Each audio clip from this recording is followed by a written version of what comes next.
Достар, сатылымға Астана қаласынан 3 бөлмелі үй түсті. Оның орналасқан жері Байтұрсынов пен Нұрмағамбетов көшелерінің қиылысы, Алматы ауданы, оң жағалау болып есептеледі. Абылай хан тұрғын үй кешені. Өзі 13-ші қабатты үйдің 8-ші қабатында орналасқан 3 бөлмелі үй.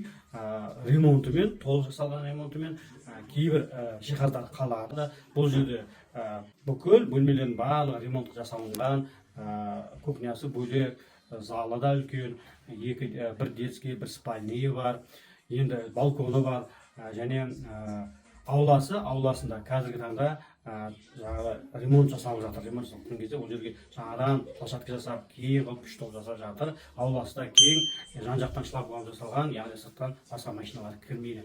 Керемет локация. Бұл жерге ең жақын жер тұрған театр орналасқан, Қуанышбаев атындағы театр орналасқан, ЖК Миллениум жақын, орталық мешітіміз жақын, отбасы банктың головной офисі жақын. Бұл жерге айта берсек өте керемет локация. Сондықтан бұндай үйді алып қалуға тырысыңыздар. Егер ипотекаға рәсімдейін дейтін болсаңыздар, онда біздің компания сізге көмектесуге дайын, ешқандай жауаптар жоқ. Бұл ипотекаға өтетін үй.